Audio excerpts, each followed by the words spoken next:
Then let's start. This is the first time. There's a lot of material, and I'll try not to. Oh my, you did fix that up nicely. So I sent them my PowerPoint, and then the other Karen said, "That's great, but we're going to fix it up a little bit so this looks so much nicer." Basically, this is all material that's taken from the Fulbright Scholar Program website, and I've tried to condense it down. The entire, all the details are found in on the website. Okay, let's go ahead. So there's several things that are required, and then we're going to go through each piece: the project statement, the CV, letters of recommendations, short essays, bibliography, syllabi, letters of invitation, language proficiency, if it's applicable, and portfolio, mainly for those of folks in the arts that need a portfolio of what they do. Okay, and we'll go through each one of these, okay? All right, the project statement, this is the key to the Fulbright application. And I'm going to try not to read my PowerPoints because I don't, and I know this has got far too many words, but I didn't want to leave things out. You can go onto the website. There's a project statement video that's produced by Fulbright that would be important to read. It sounds simple, 3 to 5 pages, single spaced, but it's extremely powerful. It's the most important part, I believe, of the application. And basically, it's going to describe what you propose to do and how you propose to do it. And most of us will be in a teaching or a teaching research or a research Fulbright. So there are 3 types. And basically, you're going to propose, depending on whether you're doing just teaching or just research or a combination, you're going to explain what you propose to do and how you are going to do it. Okay, next. Okay, these are things that you need to discuss. The first, why the project is important. This almost sounds like the usual grants. And then it depends. These are some suggestions for teaching, what you expect to contribute and gain, research, the significance to you and your discipline. And also all these are going to come back to how does it impact the host institution and how does it impact UCF? So that's something that you always want to keep in mind, which is what it says down here. Benefit for your host, your discipline, you and your home institution. You have to explain how this, whether it's teaching research, or just research, how it benefits all these different entities. And basically, additional considerations, teaching research. Sometimes it'll tell you 60% will be teaching, 40% will be research. So that's pretty clear. But if it's not, then you have to set out those parameters for how much teaching and how much research. Flex and multi-country is kind of detailed. We'll talk about that later. Bernardo, I'm not catching some of these. Karen, if you can, if there's a question, or Bernardo, you just want to say what your question is, because it's really hard for me to read the Yes, chat. I can say he's just asking if we're going to share the PowerPoint. Yeah. Pardon? Oh, don't worry. Okay. All right. Let's move on. If I have a question, I'll say it. But okay, don't yeah, worry. I was just asking if we were going to have the PowerPoint, yeah, so we don't have to take notes. And I'm reading the big PowerPoint, so I can't. I'm a senior, so I can only do one thing at a time. All right. No, it's the same thing with my classes. I have the full PowerPoint in front of me, and I cannot see the students. Yeah. Okay. CV is required regardless of the type of Fulbright award that you apply for, whether it's research teaching, or just teaching. And you'll see that it can't go on for 40 or 50 pages. And you must comply with these details, like up to 6 pages, single spaced. Distinguished Scholar Awards are, you can have it should somehow, Karen, I think you delete, I think it should be 8 pages for distinguished scholar. But most of us just have the regular awards, single spaced, and be very organized so people can find the sections easily. And then it also, all this is uploaded, it tells you the type of file. Okay. This is very important, the letters of recommendation. And one, you're going to have a letter from UCF. Someone at UCF. Now, if you're part of your award is teaching, you've got to have that person at UCF who oversees your teaching, evaluates your teaching, write that letter. Usually it would be a chair, director, or dean. And then one letter should be outside the US. It could be, sorry, outside UCF. It could be in the United States. It could be globally. It depends what is, what would work best for you. Basically, I look for the highest prestigious person I can find who will write me a letter, who knows my work. I don't pick out somebody cold, but usually somebody I meet at my professional organizations, hopefully has a higher rank or a higher position in those organizations, is from a prestigious university, and they write that letter, and it will address your award, whether it's teaching research or just teaching or just research. And of course, you need to provide them at least with a draft of your project statement so they know what they're talking about, because they have to say why you're able to do this. Okay, let's move on. Okay, who can't recommend you? A relative, obviously. No one in any, this is just off the Fulbright website. U.S. Embassy folks, Fulbright Commission, people who work, IIE is the NGO that handles the Fulbrights. Nobody who works for them. Obviously, no one who works for the State Department can be one of your recommenders. And if they recommend you, they cannot also be a person who writes a letter from your host institution. Okay, that usually won't happen, but just make sure that these would be different individuals. And then there's more details that you can look up about what should be in these letters of recommendation, up to 3 pages. It's got to have a letterhead signed, Roman characters. Why we deal with folks in many countries, so these could be coming from people who are writing in Arabic or something, or Chinese, Japanese. So and it's got to be in English. If it's not in English, it needs to be translated. Okay, and those are uploaded as well. Short essays. This is something that they didn't have before. It used to be part of the project statement. But these are very, very select and detailed. In this case, country selection up to 3,000 characters, not words. Okay, so be careful about that, because these are going to be uploaded, and there'll only be a space that holds 3,000 characters. And if you go beyond that, it just won't attach. So you need, that's why you always need to proofread to make sure you haven't gone beyond the limits. But why have you selected this particular country, or in some cases, you're going to several countries? Why is it important for you to be there to do what you propose? Have you had any experiences in this country before? Now, that's tricky. You don't want to be too experienced in a country, because they'll say, well, let's send somebody who can learn, who has a chance of learning more new things.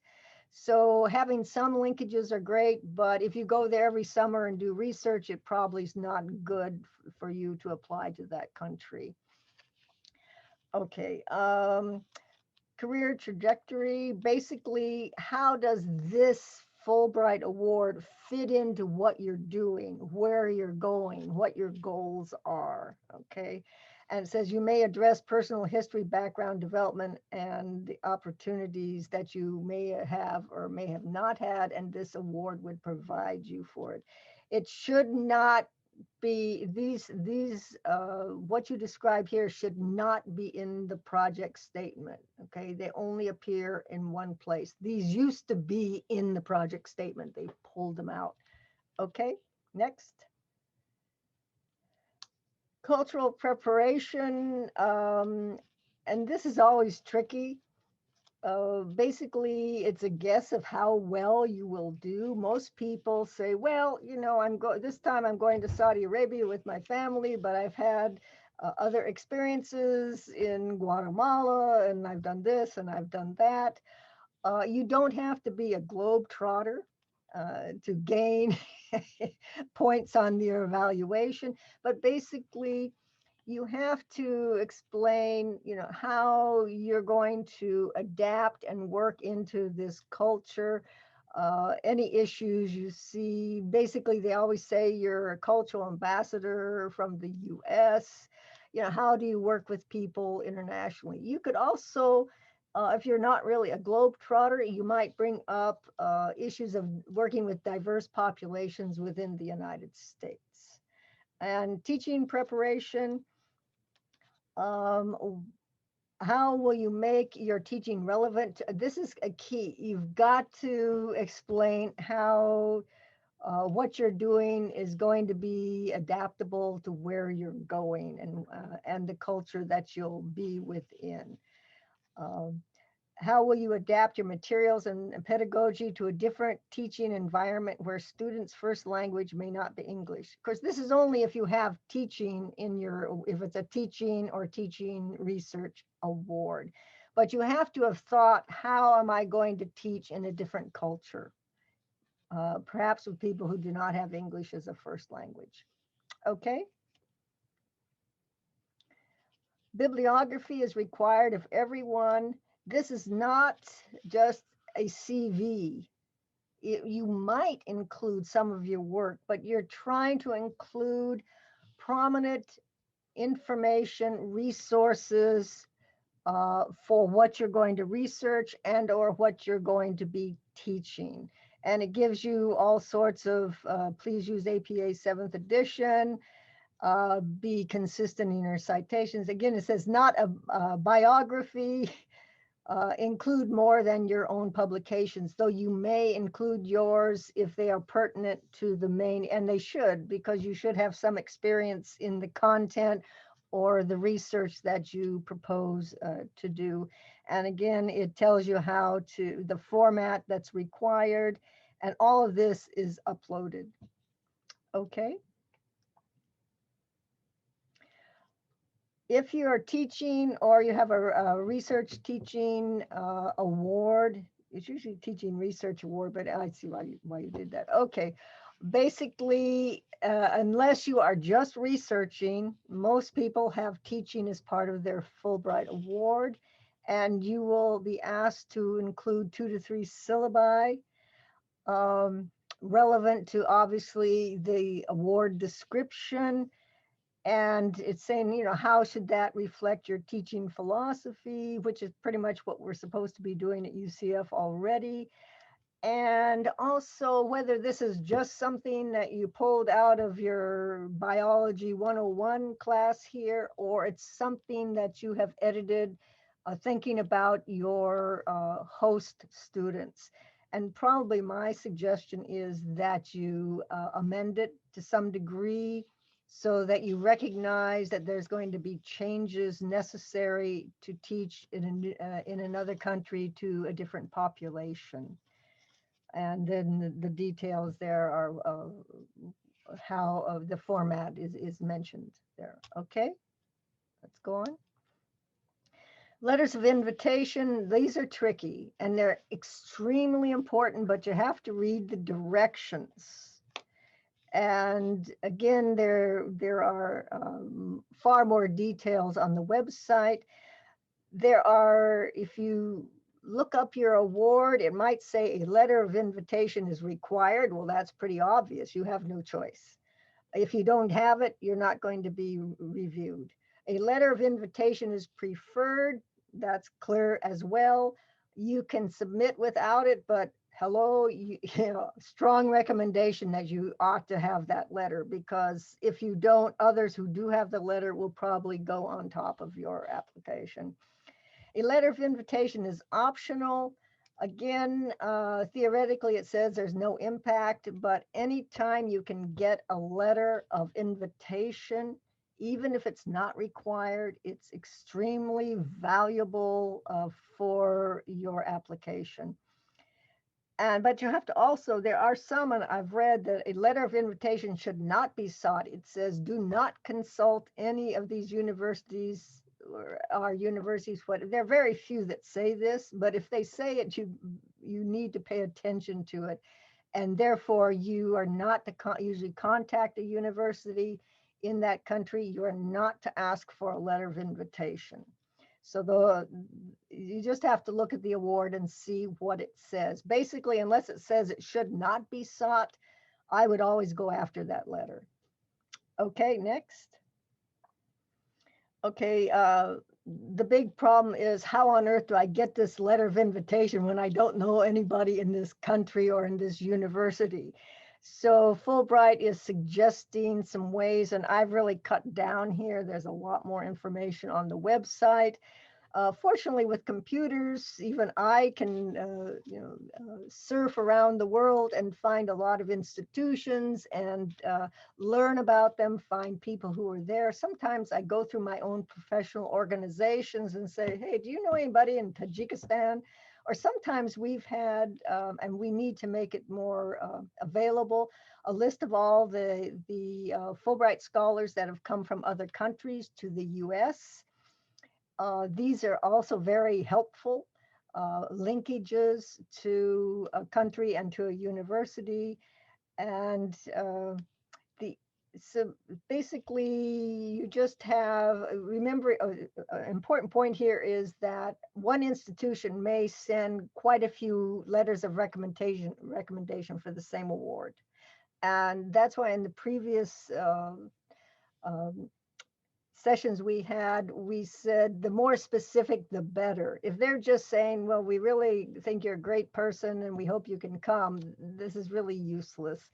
But if they go on to say, but you know, what you're doing is going to impact our, you know, whatever the activities are, curriculum development, program development, this is the more specific you get, the better it is. And then basically there is no one saying what has to be included. I found it handy to provide a draft, a suggested draft of items that might be included in the letter, because most people are very busy, and what they'll do if they do want to write a letter, they'll probably take it, edit it a bit, and send it off, they're done. So I help them out a little bit. They don't have to use my letter at all, but sometimes it worked very well for me in Namibia. And the content, activities you've been invited by your host to conduct. Now that means you've had this conversation. That's really important.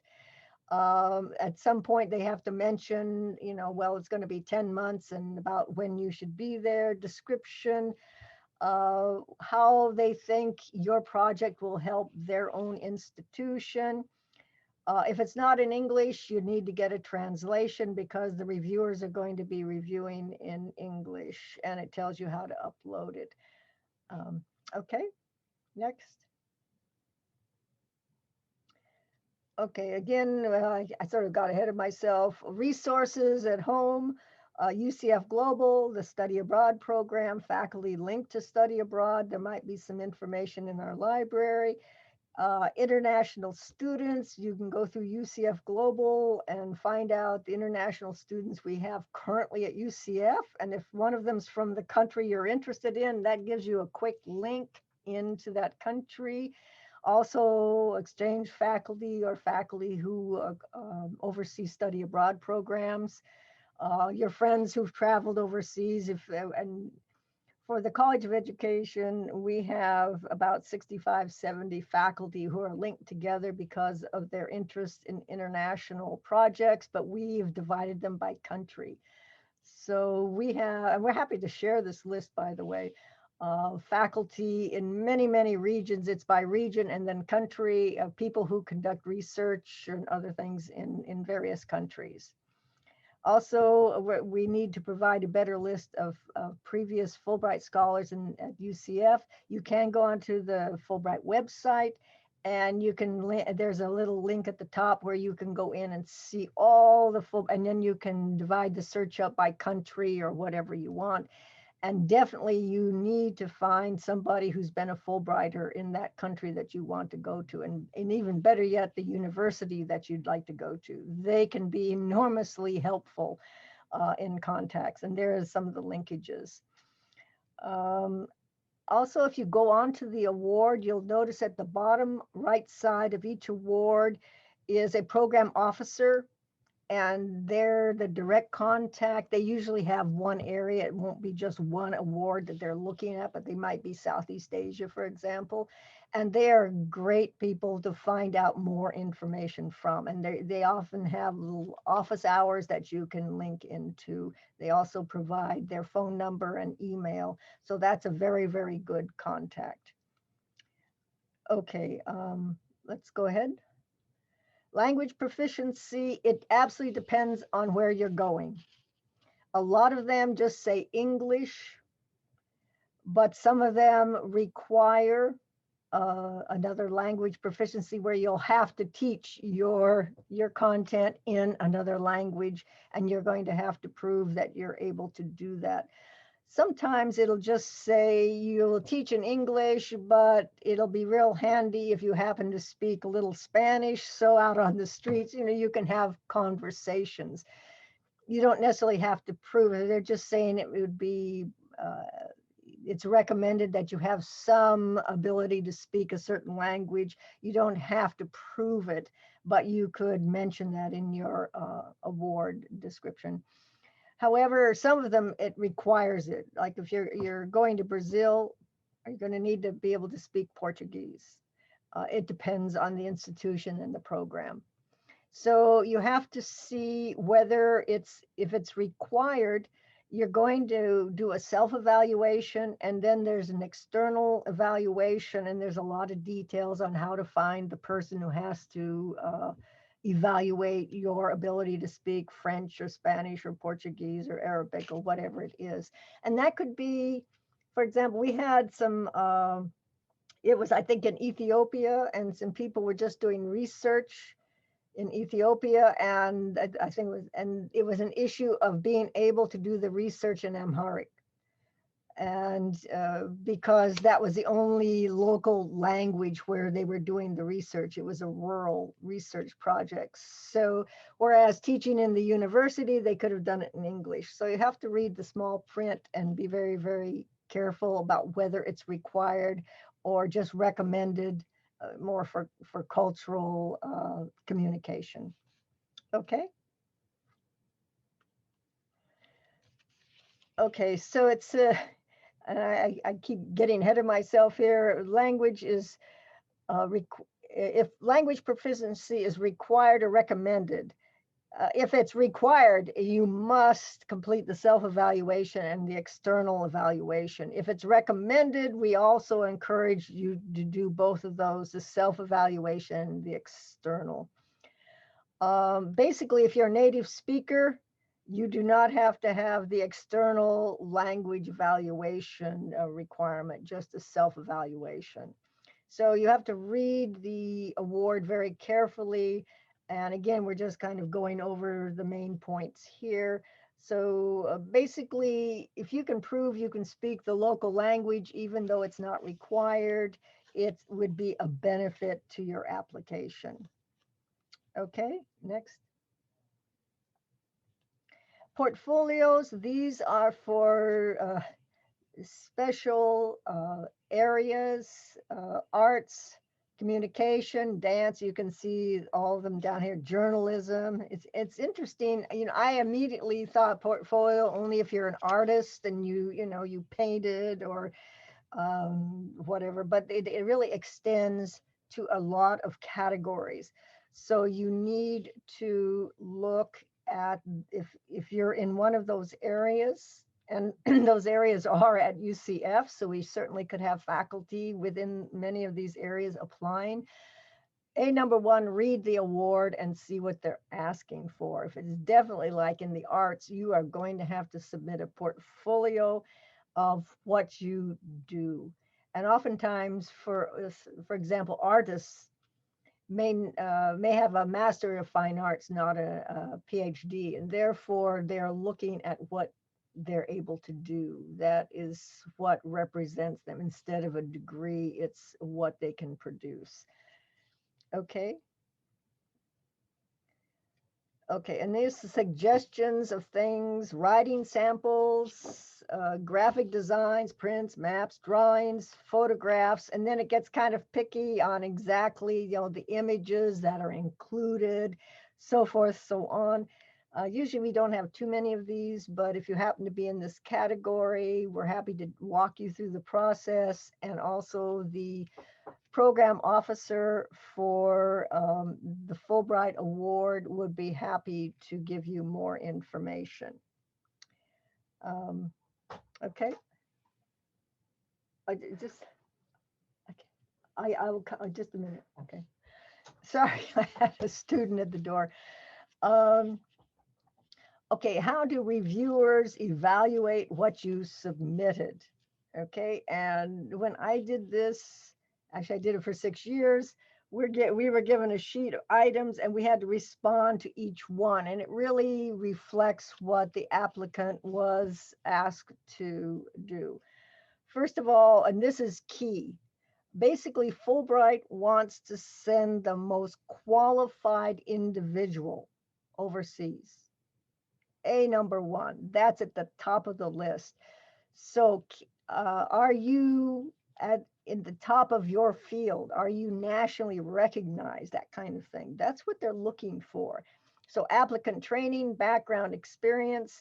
We're looking to see the credentials that you have, the experience, and be sure if your award says a certain number of years of teaching, the degree. Usually it doesn't mention tenure, non-tenure, but read that very, very carefully and respond to it. You've got to meet those basic requirements that are mentioned in the award. Okay. Then we look at the quality of the project. First, the first one was, can you do the job? Are you top of your field? Are you recognized? Are you really good at what you do? Okay. Then they say, okay, what are you going to do? What's the quality of your project? Whether it's, and it will go into teaching or research, it depends but is it feasible, original, well-designed? We've had some that great, this will be a great project for 5 years, but you have to do it in 10 months. So this isn't going to work. So be very cognizant of the amount of time that the award is for, and design your teaching or research to fit within that. Also, particularly for research, are there sufficient resources available for you to be able to conduct your research? And also, give it to somebody who's not in your field. Let them read that project and see that, see that it makes sense to somebody who's not, say, a chemist, and you're in chemistry. So give it to me to read, and I'm going to find a problem with it. If it should be you don't use jargon, you're very clean, straightforward. Remember, there's going to be a lot of people in the US, and particularly in the country where they're sending your award, if you're recommended, that may not be in your discipline. So make it clear to all people. Teaching, they're going to look at the syllabi. Is it reflects innovative, effective pedagogical approaches, sufficiently developed? And again, if you've got a good one here, I think you really can score more points by showing how you're going to adapt that syllabi to your new host institution. For the research part, issues that we would look for any kind of grant, is a reasonable methodology, bibliography, backup, is there a need for this research, and so forth, the usual issues that we look at for a research project. Okay, next. Next category, projects, potential impact, outcomes, and benefits. Excuse me. Vaidi, can you take over for a minute?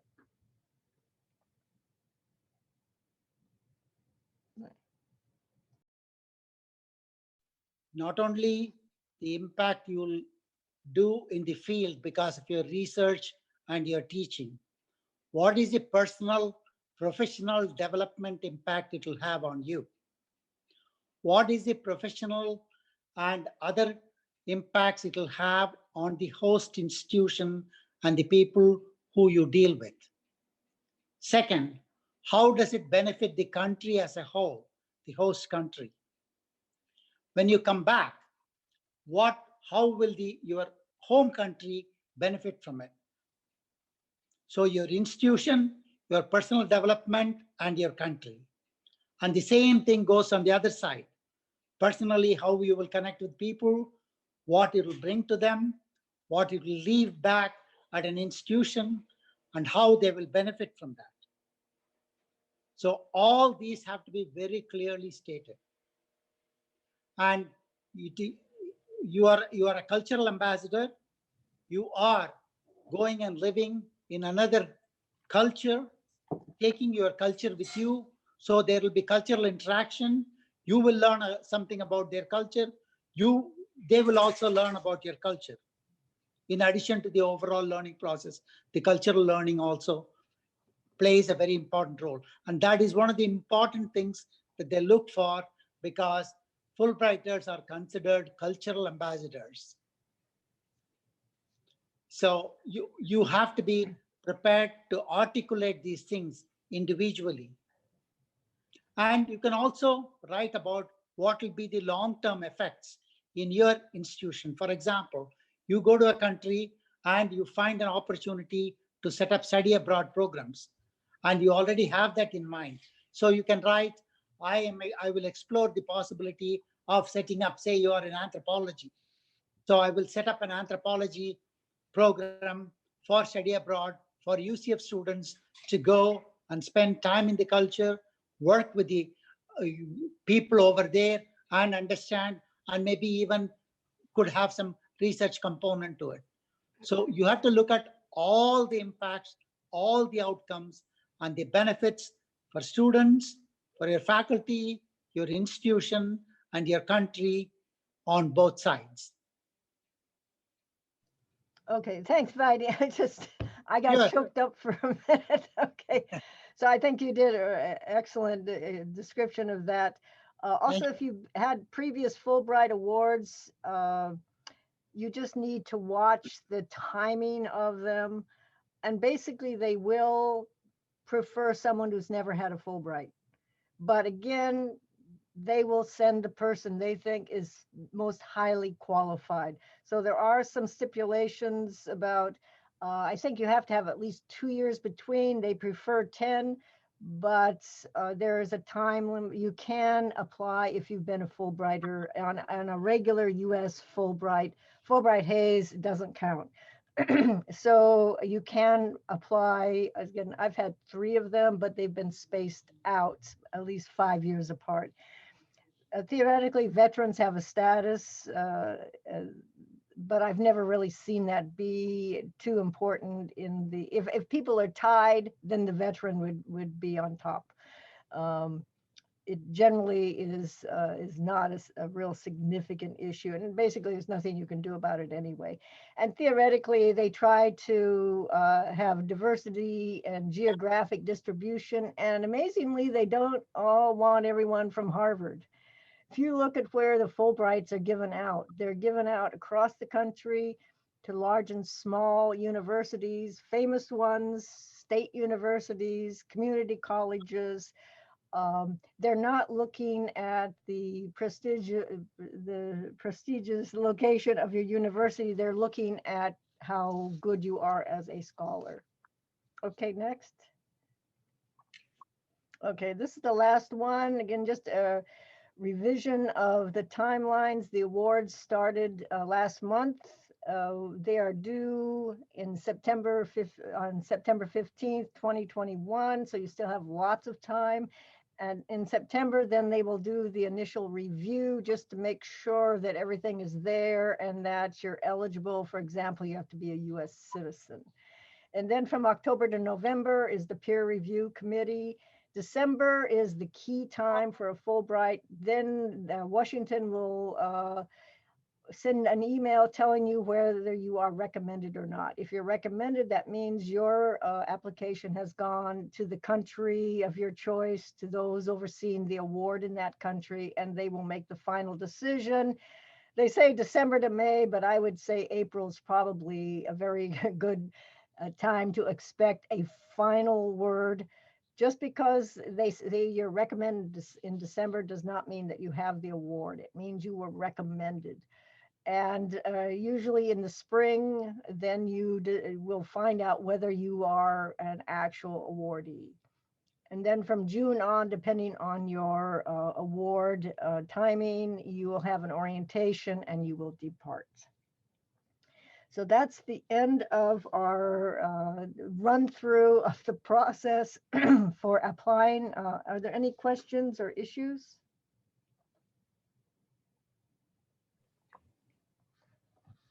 Well, I don't know if there's still other people or I'm the only one here, but I think it was a very complete description of what we need to do, and thank you very much. That was very, very educational. And I only have probably one or two questions in relation to how to pick the right place in relation of our activities in UCF. At one point, you mentioned that in some of these cases, it is important that you want to go to a place because you want to. It's not a place that you can go other ways.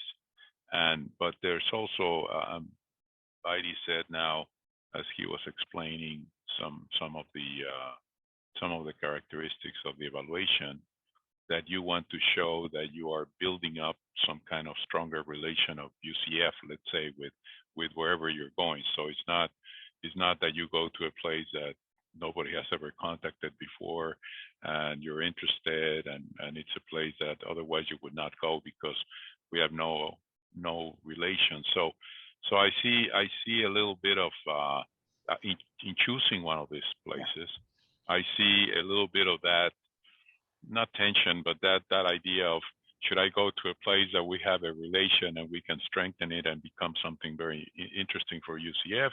Should I go to a place that we don't have a relation and that's where we want to go? We want to explore more and maybe get more familiar with what it is and maybe find new opportunities. So, and I review some of the ones that you gave me last week to review, and I found some others, and I have some. I could have some examples like that.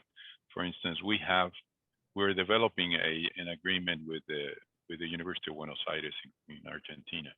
It's a very large university, public university, and they know they want us to help them, but they don't know exactly how. They know they have an interest in public health and health management and the areas that I'm familiar with, and we have a good connection with them because I know some of the people there, including the president of the university. So we have a very good connection with that university. So we have a sort of incipient or beginning agreement with them that we already had. UCF already had like 5 or 6 years another agreement with them, but it was not with us. It was someplace else in the university. But so we're renewing that agreement. I think that looks like a very good opportunity. It's not a very long Fulbright. It says that it's 4 to 6 months. So it's also good because it's a way to experience one of these things without having to commit for a year or something like that. So I think there are innovative opportunities for them because it would be starting this whole area of health management. They are a university that have a lot of influence in other universities in Argentina because it's one of the lead universities and flagship. So for us would be good because as Heidi said, we could set up like study abroad. We could set up like some kind of collaborations in the future and maybe find additional funds to continue that in the future. But at this point, we don't really have resources to do it unless we have something like a Fulbright, because we don't have an active program. We don't have students that can come and go. We maybe can develop a study abroad, but it would be starting from scratch and doing that.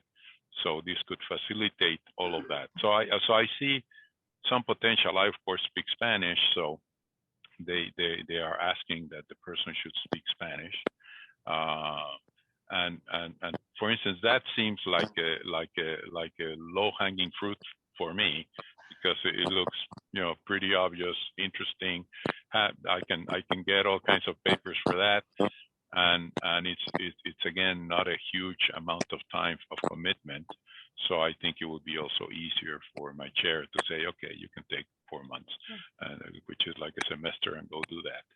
And so, but at the same time, it's a university that we have some kind of history and relation. So, and you know, it's a country that typically would not look like a desperate country in need of support, like some countries in Africa, or Haiti, or some other places. But in this case, in this area, they have some development, but they could, you know, we could establish an interesting program for them. So that's one example of how would you do that. Is that a good pursue? Should that be something that you could pursue? Yeah, well, let me give you some ideas. You know something about the university, which is very good. Now develop a contact in the department that you want to be in, and state your expertise and say, how can you use this expertise? What are you lacking in my expertise that can enhance your program? Yeah.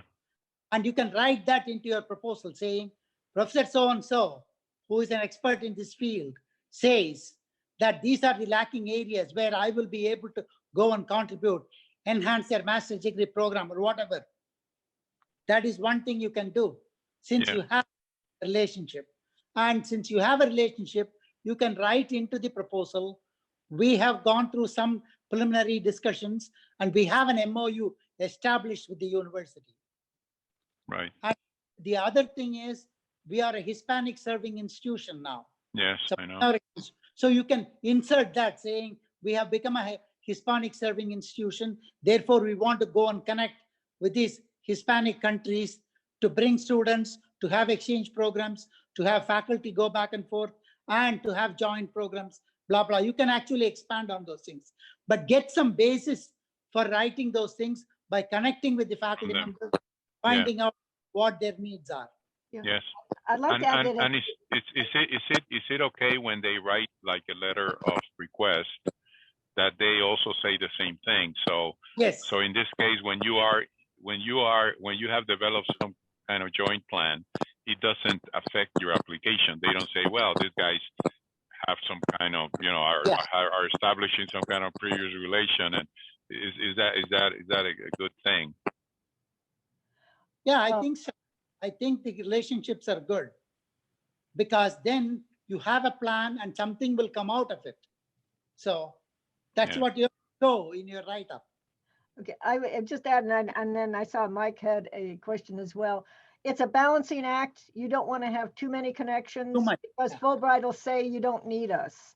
So you'd have, if you have a developing relationship, but there's a real need that you need Fulbright to move it forward, you know, that's important. The other question, Mike, there is no age limit. They have no way of knowing how old you are. Though most people can figure out by seeing when you got your bachelor's degree, and then, you know, adding 21 years or subtracting 21 years, and they'll figure out your age. But there is no age requirement. It's on the quality. Whoever has the greatest ability to carry out the project, that's the person who's going to get the award. Yeah. Also, in this case, Karen, do you let's say that there are a couple of interesting places and they're completely separate and there's something. So it's, you just apply for one, and you cannot apply for two and see which one Yeah. is more attractive or whatever? No. No, you No. got to put all your chips on one one award. One award. Okay. That's it. You And get, if it doesn't work, then for next year you go for the other one. Yeah. If it's still there. it's always agonizing, but basically you look and see which one do I fit in best, Right. and the one that I'm interested in, and you know, and you gamble. There's only one award, and that's it. They have, I know in the past when they've had too many well-qualified applicants in one area, I've heard that they have sort of traded off and said, well, you can't go to Venezuela, but we have a great project in Colombia. Are you interested? So in the past, Fulbright tries to move people around if there's a glut in one area and some really well-qualified people, but they're, you know, they just can't, there's not enough awards to go around. So, but again, you just have to gamble. And basically is one that you really, your heart is most interested in and you feel you are most qualified for, that's the one I'd go after. Yeah. Also here in the application, just a question, because you said that we should probably contact other people. For some years in the past, before I was in UCF, I was part of an organization that would apply for USAID grants and projects and stuff like that, like this. And one of the almost requirement was to talk to the USAID representative in that country and figure out if this was something that they were interested, and for you to learn from them why is Fulbright interested in Argentina to do this, and so to make sure that your application or your plan would meet their requirement, because they were the ones that were selecting some of these people in a way. And here I see that there's a Fulbright in helpful links.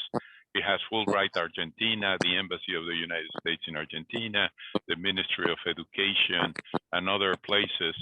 The program staff is a person that's in outreach and recruitment specialist in IIE.org. So it's not, maybe it's not an Argentinian person. Maybe it's more like somebody here in the U.S. overseeing this application stuff. But is it recommended that you go and contact, you know, Fulbright Argentina and the embassy and all that, to just talk to them and say, I'm interested in this project, I'm trying to apply for this, and I saw your whatever, you give the number of this application, Science and Technology 12391.r whatever, and so I would like to know more from you. What are some specific ideas that you're looking for, or something like that? Is that something that helps you, or Yeah, they think it's good. too much research and too many links? No, if they didn't want you to contact them, they wouldn't put the information there. It's just don't be a pest every other week asking another question. No. Okay. Well, so you're talking because I seem like a pest here. No. I was told contact you too often. that you can ask questions, but one person said, I just get so tired of talking to the same person every week. I know. You know, somebody who's just too nervous. So they put those links up there for you to gain more information. Okay. They just obviously cannot be used for a reference. But if they didn't want you to contact them, they wouldn't put that down in the first place. So before I contacted them, I would have developed some very thoughtful questions to ask. Just like when you're preparing for an interview, you always want to have a few questions about the host institution, so it looks like you've done your homework. But I would definitely contact them. It can't hurt. Okay, perfect. Thank you. Okay, Karen, I think we're just at 2 o'clock now. Yeah. Yeah, we are. Are there any further or final questions from anyone? Okay, well, we do have 2 more follow-up sessions. One's on Thursday, and then one is next week on the 7th. I am going to provide this PowerPoint and also a link to this presentation. The recording. Yes. Yeah. Thank you. Thank you very much. Thanks. Thank you. Nice talking to you, Bernardo, again. Thank and you. Thanks, Okay. everybody. Okay. Talk Thank to you you. later. Bye. Bye-bye. Bye. Thank you. Thank you, Heidi. Bye.